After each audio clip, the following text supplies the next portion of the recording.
Joining me now, Rachel Maddow, host of The Rachel Maddow Show, Joy Reid, host of The Readout on MSNBC. We were speaking before the speech, and we got to see it. Rachel, your thoughts? This is a damn good speech. This strikes me as essentially the bookend to her Democratic National Convention speech. Her acceptance of the Democratic Party's nomination hit some of these same lines, but she knew she was speaking to the Democratic Party and to those who had elevated her within that party. Tonight, she was speaking to the whole country. She overtly asked for people's vote. She overtly reintroduced herself to the country. She said, I know a lot of people say they don't know enough about me. I'm paraphrasing, but she talked about her upbringing. She talked about having worked most of her career outside of Washington. And she ended with a big presidential flourish, a big presidential vision. Nearly 250 years ago, America was born when we wrested freedom from a petty tyrant. Across the generations, Americans have preserved that freedom and expanded it, and in so doing, proved to the world that a government of, by, and for the people is strong and can endure. The United States of America, she said, is not a vessel for the schemes of wannabe dictators. The United States of America is the greatest idea humanity ever devised. She is not speaking to people who already support her there. She is speaking to people who may not have been inclined to vote for her, who may not have felt comfortable with her, who may not have felt like it was a worthy cause to get up off the couch and go vote for anybody. She's there to say, listen, I embody the future of this country, and the other guy embodies the end of the American democratic experiment. And it's worth voting for me because I will protect this country. And that is strength personified. She did a very good job delivering this speech, and I think it was probably the most important speech of her life thus far. Joy. Indeed. She said it is time to turn the page on the drama and the conflict, the fear and the division. It's time to turn the page to a new vision for America. I wrote that line down as well as the line that Rachel Maddow just read to you. This was an excellent speech, but what strikes me is that what she said, talking about herself being a child of the civil rights movement, her parents taking her to marches in a stroller. She described growing up and watching her mom work out the bills and figure out how to buy her first home and stand at that Formica yellow table. She described a middle-class upbringing, an approachable upbringing that people can relate to, a relatable person who talked about working for the people. She talked about her biography a bit. But I think what really struck me was not just the delivery of the speech, which to Rachel's point was very well done. The setting was iconic, with that cinematic look where you could sort of see the Capitol blurred behind her, the sort of beauty of the vision of it. But we stand at the brink of potentially electing our first woman president. We stand at the brink of doing something that Liberia was able to do, that Pakistan was able to do, that Israel, that England, but that we have not done, that Mexico just did. That we stand at the brink of that. And for the 75,000 some odd people who stood at the ellipse, their memories of the ellipse, their vision of the ellipse will not be about January 6, 2021. It will be about being there tonight, listening to the daughter of immigrants say that the tyrant that we should oppose today is somebody who spurns immigrants, despite 2 of his 3 wives being immigrants, is somebody whose closing argument was to attack immigrants, to attack strivers, to attack dreamers, to attack the people who make our country great. And what she says is that America doesn't have to be made great. It is great. And it's great because of all of us. And regardless of party, it's great because of you. And so this ask for the vote, which is the primary job of a political candidate, I think this ask was put in terms that are both inspiring and fundamental to those of us. You know, we children of immigrants, we have a little bit of a rose-colored view of America. We kind of come with it. We're kind of born with it. It's sort of a thing that we get when we come out of the womb of our immigrant parent who came here on purpose. And I think whether you are somebody who came and became an American citizen on purpose, deliberately as an immigrant, or somebody whose lineage goes back all the way to the beginning and its flawed beginning, what Kamala Harris is saying, you're part of that mosaic. And so I think it was both her best speech, it was her most important speech, and the location of it made it literally iconic. Yeah, and I think the part about the biography is interesting to me because it speaks to something that's distinct here, right? I mean, Joe Biden has one of the longest records in public life of anyone. In fact, he has this crazy sort of bookend, right? Elected at 29 and serving, youngest possible senator, oldest president, right? And spent decades building this sort of identity and brand, Scranton Joe, middle class, telling that story. Kamala Harris has not had that lifetime in the public eye. She is, she's vice president, is not the president. This sort of biographical question of, like, why are you doing this? What are you in it for? Which she took time, again, 1 week before the election, having run only 100 days, right, in the strangest, wildest campaign that any of us have seen in our lifetime, to take some time to talk about that. I thought that was really interesting and very efficient how quickly and deftly they did that. But it was interesting that, like, they want to send that message to folks that feel like, I still don't quite know you or what is animating you, Rachel, that this is what's animating me. Like, this is why I'm doing this. I think they're reading the sort of, what's the phrase we're supposed to use now? That weird anecdata, right? It's not exactly data, but it's sort of more than anecdotes.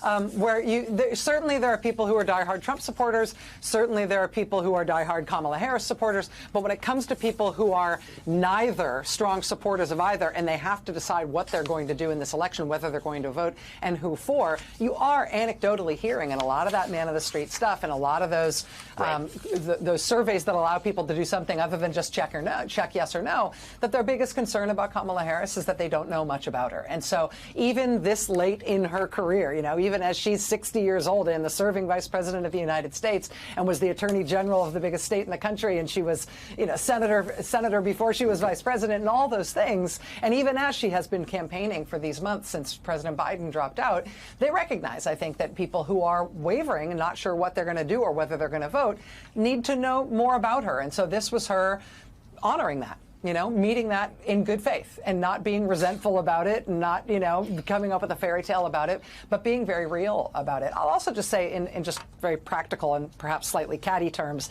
that Vice President Harris gives a good speech, but I feel like I know what the cadence and the sort of body language is of a Kamala Harris speech. This actually had a lot more texture to it. She was much less just the practiced Politico here. She was showing humanity, showing a little personality, showing a little humor, showing just a little bit more of a range of emotion for women in the public eye. We all know that the range that you're allowed to express in terms of emotion and animation is about yay wide, but she's expanding beyond what I think has been a very tightly disciplined, buttoned up political messaging strategy and sort of messaging kind of cadence to her voice and everything, where we saw more of her and more of what her sort of the warmth of her personality is like. It's very hard to do without being judged for it in this culture that we have, but I think she did it tonight in a way that was ambitious and effective. Yeah. But we'll see. We'll see what happens. I mean, I've got to say, I'm struck by the fact that the October surprise this year thus far has been Donald Trump and the mistakes that the campaign has made. The Madison Square Garden mistake with a guy that trashes Puerto Rico, and nobody can act shocked about it. Donald Trump, Willie, stayed on stage and talked for a couple of hours, I guess, never once said, oh, we don't like that joke, and how dare he bring that up tonight. The reason why is because there were 3 NBC producers that saw him the night before his routine, knowing he was going to be on that night. Workshop. And he did the same Puerto Rican joke. I mean, that's part of his act. And he told people, I'm going to say this tomorrow night. And the Trump people knew it. Yes. And they had him on. And it took them 3 hours. And the crazy thing is, there were fights inside the Trump campaign on whether they should correct it or not. And J.D. Vance yesterday, doing what only J.D. Vance can do, making a really bad situation a whole lot worse for your campaign, goes, I don't know what the big deal is. So Americans, Puerto Rican Americans, J.D. Vance doesn't know what the big deal is with the joke.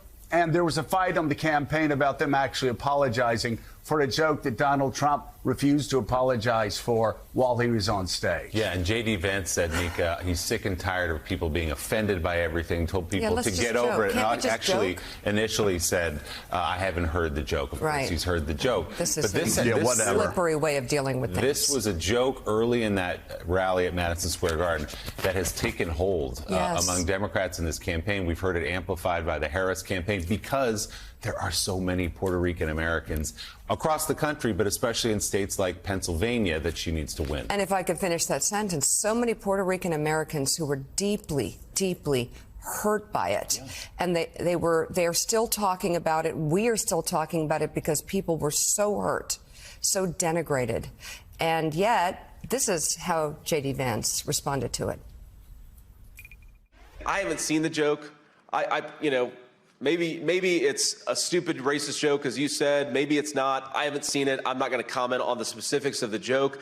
But I think that we have to stop getting so offended at every little thing in the United States of America. I'm so over it. Okay, so that's J.D. Vance's way of dealing with what was, I think, very damaging to the campaign, perhaps, Joe? Well, he's seen the joke. He's not telling the truth. Well, we know Everybody was sending the joke around, and this is what they do. Yeah. They go, oh, I don't know. It's like when he was spreading a lie about his own constituents in Springfield. It was like, oh, wait, I don't know. People are just saying. This is again how they spread lies, how they spread insults, how they spread hate, and then they deny it. But Mike, again, I understand they don't care about Puerto Ricans and how Puerto Ricans feel, how Americans feel of Puerto Rican descent, how people in Springfield feel, even when Republicans, governors are saying, please stop, you're making things worse here. Or Republican mayors in Aurora, Colorado, please stop lying about Venezuelan gangs. It's just not the case. Here, though, let's just, again, it's hard for us to put ourselves in the position of a parent with children who are Americans, who are Puerto Ricans, and having to explain to the children when they go to school why some people may be making fun of them and calling them garbage, and then understanding it was because Donald Trump's rally and because nobody spoke out strongly against it at the rally. So that's what they're going to school with. And maybe that doesn't matter to J.D. Vance, but I bet it would matter to J.D. Vance if it were his children that were being abused at school. Right. You know, it's just another indictment of the way the campaign is being run, not by the people who run the campaign, but the people who symbolize the campaign, Donald Trump and J.D. Vance. And on this one, the idea that they have taken something that was on a prompter, that was vetted prior to delivery, that one really scurrilous, obscene slur to describe the Vice President of the United States, also running for president, was extracted from the content of the supposed Comedians Act. It's incredible to disbelieve how bad this thing was. Yeah. And Mika, you just had, and I indicated you should take a look at it, the front page of the New York Times today, back to Springfield, Ohio, has a story about the parents of Aiden Clark, an 11-year-old child who died in a school bus accident when his school bus was hit by a Haitian immigrant who was here legally. And both Donald Trump and J.D. Vance have decided to call it a murder. And they call this young boy's life and death a murder.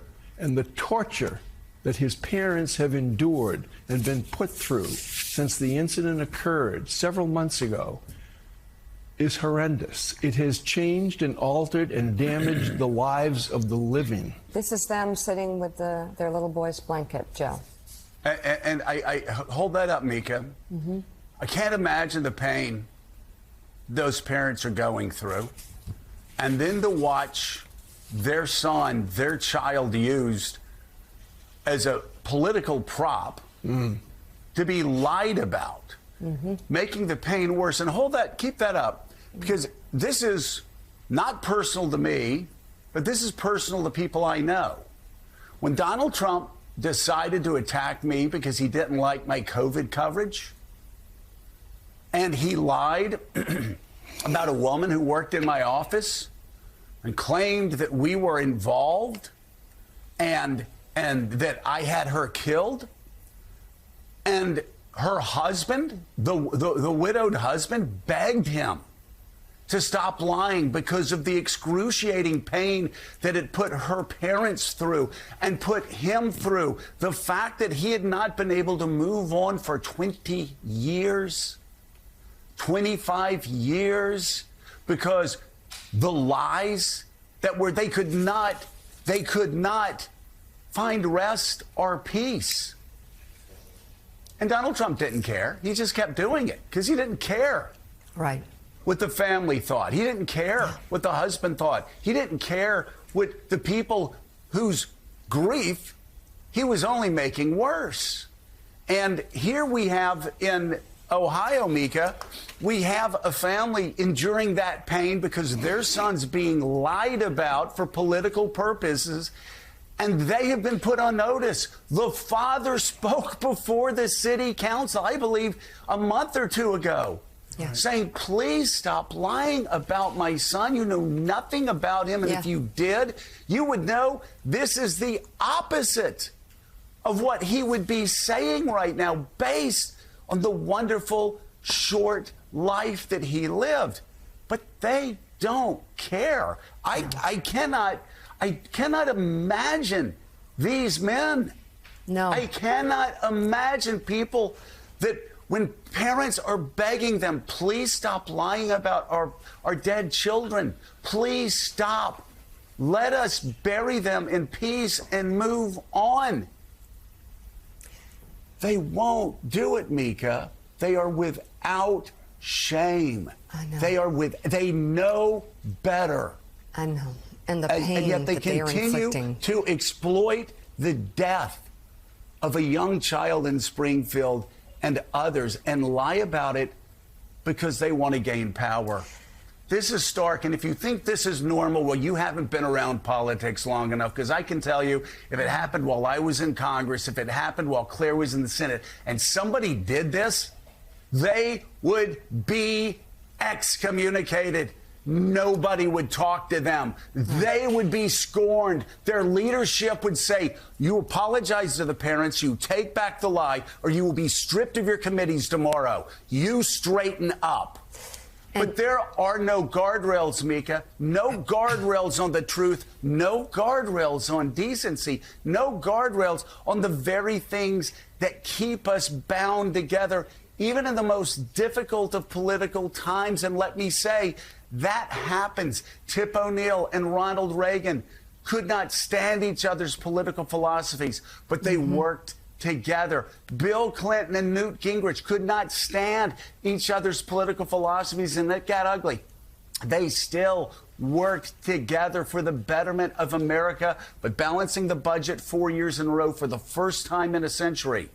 Here, no guardrails, no ties that bind, no decency. And I think decency is on the ballot as much as democracy here. They are inflicting pain on people purposely. And Willie, you saw J.D. Vance and the very slippery, dishonest, callous response to the way Puerto Rican Americans are feeling about that joke that hurt them so deeply. The Harris campaign had a bit of a different take on it. Yeah, I mean, that very day, Vice President Harris announced a plan to help Puerto Rico, talked about how the federal government was going to invest in Puerto Rico. Yeah. She won the endorsement of Bad Bunny, arguably the most famous person from Puerto Rico right now, J-Lo, a bunch of other ones. But Trump's still reeling with the fallout from the racist, misogynistic, insult-fueled rally they held Sunday night, where speakers really put the MSG in misogyny at that Madison Square Garden rally. And now a lot of blame is going around with Trump aides and Republicans saying this was not the way they wanted to kick off the final full week. couple of the key states, I want to show you numbers as well. We don't know who they're voting for, but in Wisconsin, which is a big, important state there, in the so-called blue wall, 850,000 people, I can tell you, have now voted tonight. That's more than last week, of course. In Michigan, a whopping 1.9 million Michiganders have exercised their voice and their vote. And I'll tell you, when it comes to Michigan, we can't tell you red or blue. People do say go blue there, but that's not a partisan comment. That's a football thing. Final state we're watching tonight in Pennsylvania, 1.4 million people have already voted. We could tell you more registered Democrats have voted in that state. Trump is campaigning there tonight. That is one of the states that could define everything. When you see the PA call on election night or whenever it comes in, that's one of the ones both campaigns will be watching closely. Then there's the scene at the Ellipse in Washington. You can see the setup here. This is where Harris will be giving a special address designed to highlight the exact site where Donald Trump went and gave his infamous address after his 2020 loss, and where he pushed his failed coup plot one last time on his supporters. That day, his audience, we know, was filled with many now convicted criminals who went on to storm the Capitol. Trump told them to fight like hell. And many of his aides, lawyers, and other allies had coordinated plots to hijack the certification of the ballots that showed his loss inside the very Capitol that those people stormed. It is a contrast to what the Harris campaign says will be a massive crowd of 40,000 watching the scene you see on your screen there. And they do expect a peaceful crowd, and there's no Capitol incident or Capitol procedure to be storming today. They are saying at the Harris side that this will be a very clear way to present to an evening audience and that live audience her closing argument. They've released some of these speech excerpts. You may remember this tradition from States of the Union and other types of addresses. So we have here where she will say, Trump plans chaos, division, and policies that help those at the top and hurt everyone else. I offer a different path, she will say, according to these excerpts, and I ask for your vote. I pledge to listen to experts, to those who will be impacted by decisions I make, sort of a mix of a technocratic and populist point there that she's making in simple, spare words. Anyone could understand that sentence.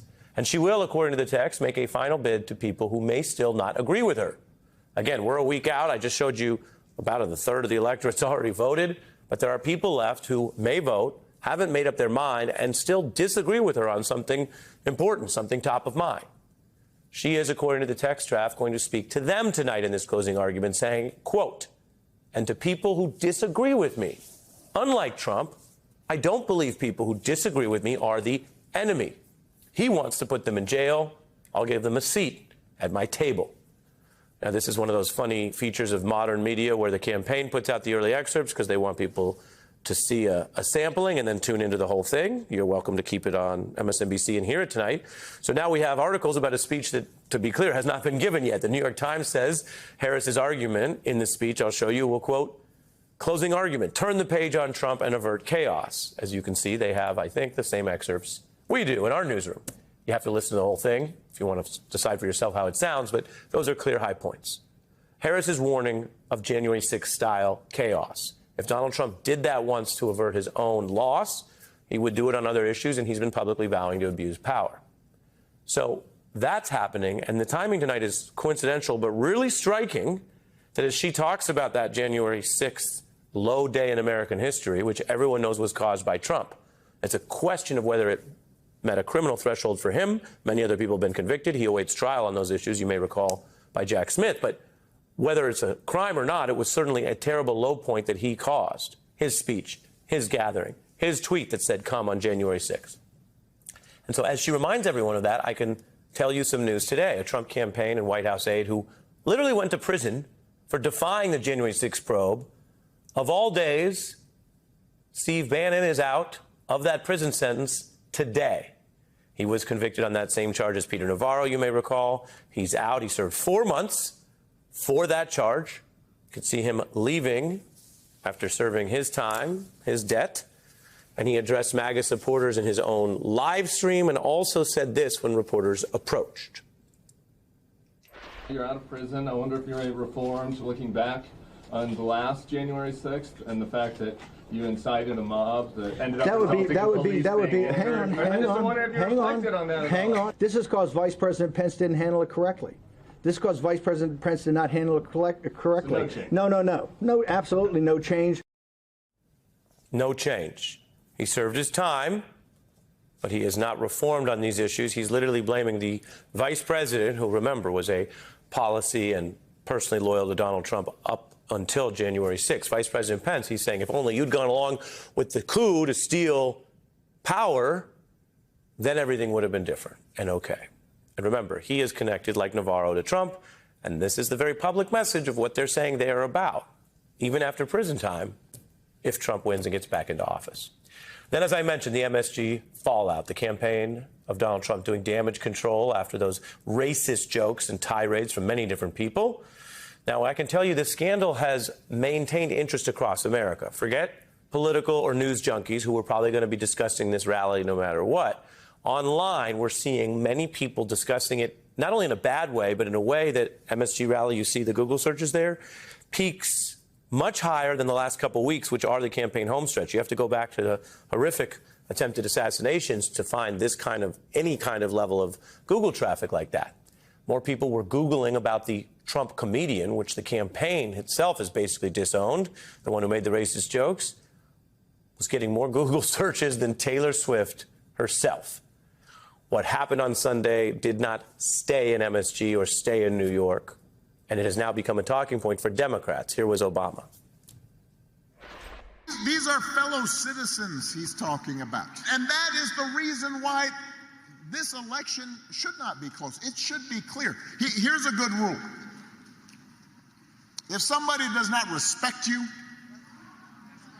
if somebody does not see you as fellow citizens with equal claims to opportunity, to the pursuit of happiness, to the American dream, you should not vote for them.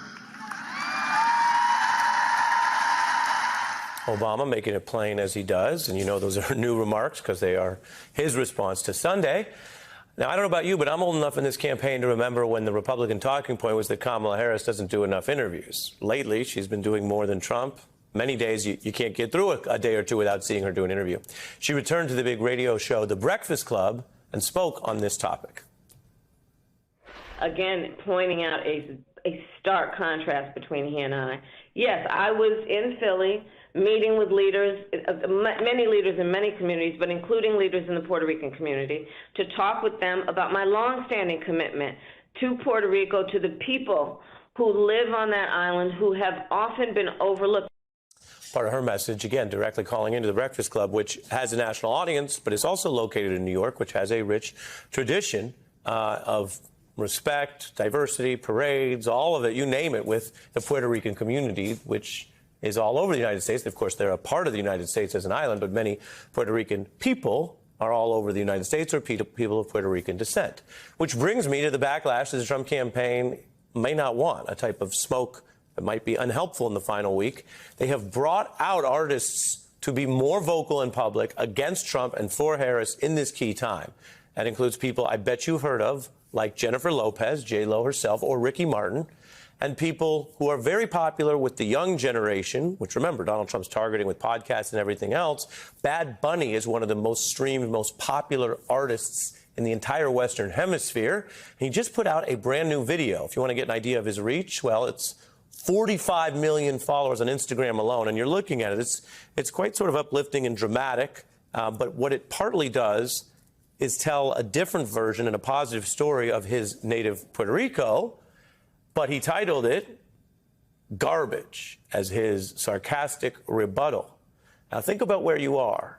If you can do a one-word title of garbage and everyone knows what you mean, then a heck of a lot of people who follow music and culture, not just politics, know that Donald Trump said this, what you see on your screen is, quote, garbage. His rebuttal is, look at our great homeland. Look at the people and the culture and the contributions and the nature. This is garbage to you in a way? Now, I can mention that this was Puerto Rican icons that were highlighted initially as part of a 2021 show. So the video is older, but the garbage titling and the messaging is clearly now. And there was another contrast that we can tell you reached many voters in a bad way for Trump. Remember, Trump's speakers came to New York and they went through a litany of attacks. in their lower Midtown Manhattan MSG setting on Sunday night. And they clearly were excited. They thought this was a pretty cool move. Maybe they forgot that a lot of Puerto Ricans live, and people of Puerto Rican descent live in New York and around New York and in other swing states like Pennsylvania. But that was their approach to New York. And let me tell you something else.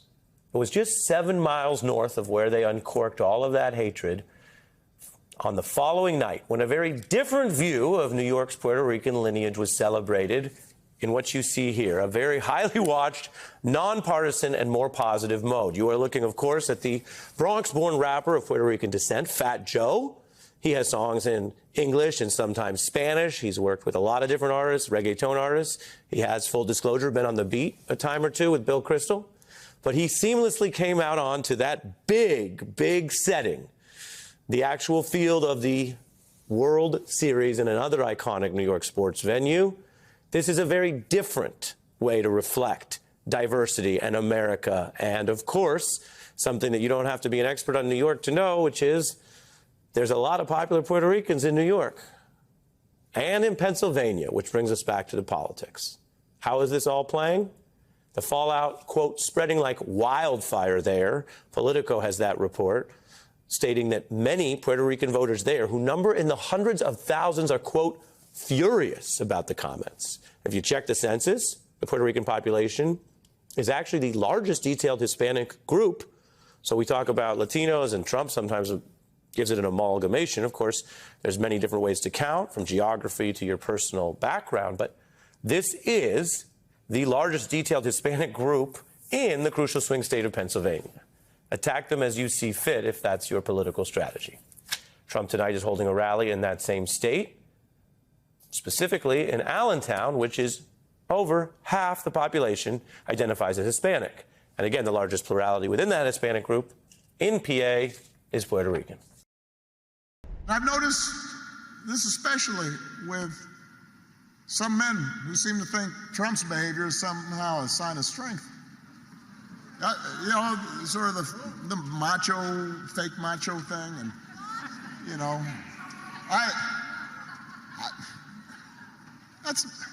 I'm here to tell you that's not what real strength is. It never has been. Real strength is about helping people who need it and standing up for those who can't always stand up for themselves.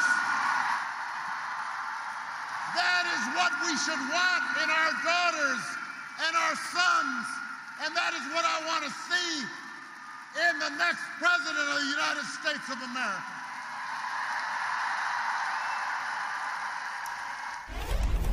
I have never worked on or covered a campaign where someone had to say that strength is not the bully. Strength is not the person picking on legal immigrants living and working in Ohio. Strength is not focused on the enemy within. Strength is not using the United States military against fellow Americans. I've never seen that before. Yeah, I saw this post the other day that really spoke to me, that if you have to turn off a president's rally because you don't want your kids to hear it, that person's probably not fit to be the president of the United States.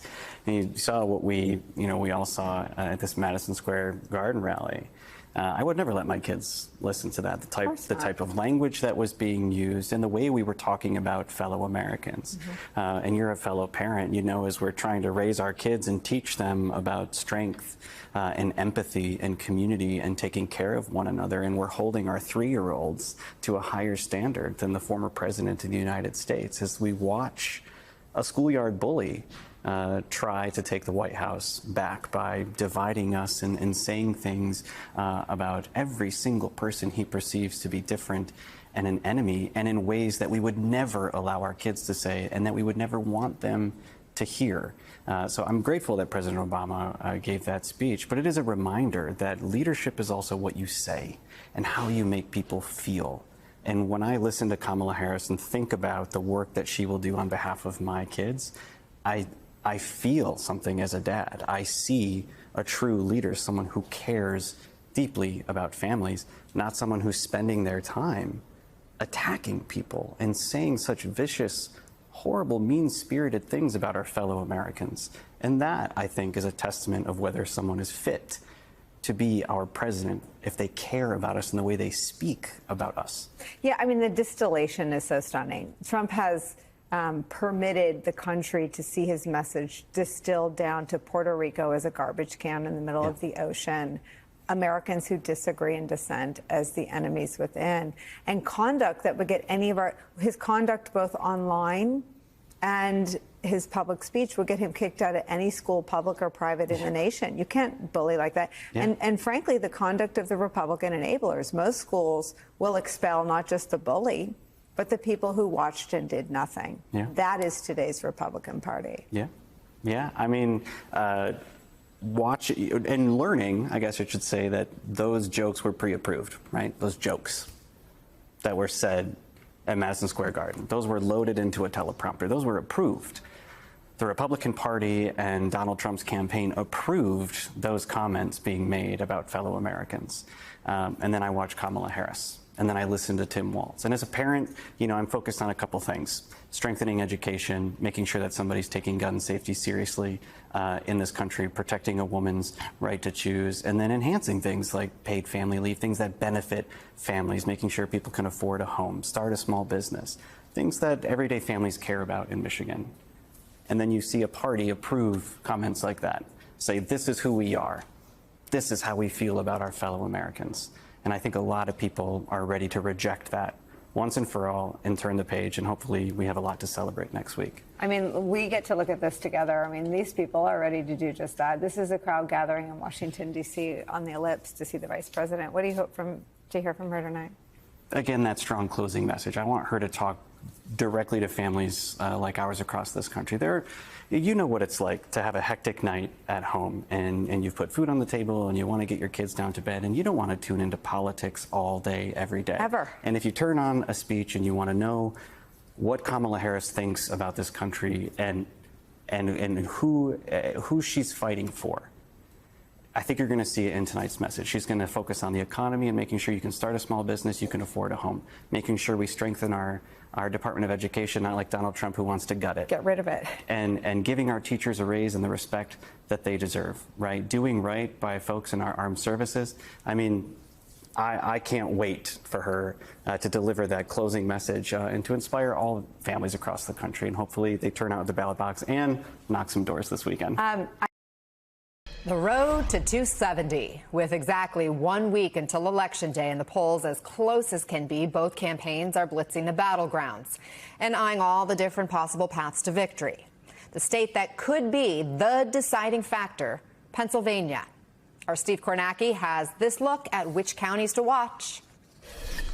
It's going to be election night, and we're going to watch as this county map lights up in Pennsylvania. I know you'll be watching it closely, and believe me, nationally, we are going to be watching Pennsylvania like a hawk. What are we going to be looking for in the Kamala Harris-Donald Trump race on election night? A couple things that come to mind for me. Obviously, look, you know the collar counties, the Philadelphia suburbs, Philadelphia itself, but those suburbs really have been getting bluer and bluer. Does that trend continue? Do the Democrats get more votes out of there? Another place I'm looking, though, that's been changing a bit politically, just outside Harrisburg, Cumberland County, still Republican, but it's a place where Democrats are making gains. They made some of their biggest gains in the state there in 2020. Does that trend continue as well? Also going to be looking at, a swing county. There's a pure swing county in, Erie County. It's one of only two in the state. Northampton is the other one. It's only one of two that went for Trump in 2016 and then flipped and went for Biden in 2020. Maybe a bellwether. Let's see what happens in Erie. Let's take a look at Lackawanna County, where Scranton is too. Used to be overwhelmingly Democratic county. When Donald Trump ran in 2016, he didn't win Lackawanna, but he came really close. Only lost it by a few points. In 2020, Trump lost ground. The Democrats won it by almost 10. I want to know on election night, Lackawanna County, is it like 2016 or is it like 2020? I think that'll tell us a lot about what's happening in Pennsylvania. All right, lots to watch. Steve Kornacki, thanks.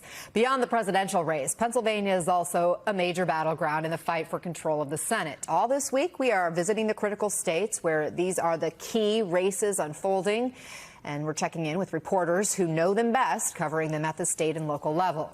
The Senate race in Pennsylvania is neck and neck right now with three-term Democratic incumbent Senator Bob Casey in what may be the toughest fight of his career. The latest polls show him leading Republican challenger Dave McCormick, but within the margin of error. Joining us now is Lauren Make, political reporter for NBC 10 Philadelphia. She is in Drexel Hill, Pennsylvania, where Trump speaks later today. Lauren, thanks for making time for us. So Bob Casey won by big margins in his last three races, as much as 20 points in one of them. Why is this race so close this year? Well, Anna, one of the big reasons is because the presidential race is so tight in Pennsylvania. We just heard Steve talking about this as such a critical battleground. Yes, Senator Casey did have big margin wins in his other races, but that was the same case for the presidential and the gubernatorial Democrats who were running in those years at the same time. So they all had big margins those years. This year, things are just tighter in the presidential race and also in the Senate race here in Pennsylvania. I understand you spoke with both McCormick and Casey about one of the key issues this election, abortion. What did they have to say? Yeah, abortion, Anna, is one of the big issues in this race, along with the economy and immigration. They have both accused the other of having extreme positions. Dave McCormick has described himself as pro-life, but says he does not support a national ban on abortion. Senator Bob Casey, his position has evolved over the years. He at one point described himself as a, quote, pro-life Democrat, but says things changed after the overturn of Roe versus Wade. I asked both of them about their positions and about restrictions and potential restrictions in states. Take a listen. As a U.S. Senator, would you do anything to prevent states from banning abortion? Listen, when you say it's states' rights, it's a states' rights. I think we need to take the power out of the hands of judges, which is why I supported overturning Roe v. Wade, give it to the people to decide and pick, vote for people who are going to put in place. It's a very polarizing issue. I would not support national legislation or a ban. The most important thing is to restore Roe v. Wade. And after that's in place, then people can have debates about limits. But restoring Roe v. Wade is the key here, and it's the difference in the race. And there's never been a clearer choice on this basic right. So this is one of the situations where you can clearly see the difference in their positions. Now, of course, it's up to voters to decide whether this is a key issue for them and where they are going to fall. And we mentioned Trump will be there in Pennsylvania later today in Allentown, which is a majority Latino community. I'm curious, how's this controversy over the racist joke by a Trump ally about Puerto Rico playing there? Well, Democrats are certainly jumping on this. We will see whether this actually moves the needle. I did talk to the Allentown mayor, who tells me he thinks that it struck a nerve, in particular because it was about a place that people are proud of. And he thinks that this could be something that motivates people maybe who were not going to vote at all to maybe now decide to vote. But again, we'll see. 1 week left to see what the impact is. And Trump's there today. The vice president will be in Pennsylvania tomorrow. They both have made multiple visits to your state. They're both trying to convince that tiny sliver of undecided voters. What's your sense of whether any of their pitches are working? Well, I talked to an undecided voter this morning, actually, who tells me that he is still undecided. So there are still voters out there to get. I was at the rally last night in Philadelphia with former President Obama, and I was talking to some people there who told me that they were canvassing or making phone calls to undecided voters, and they believe that people can be convinced. But that takes time. And as we know, there's not a lot of time left.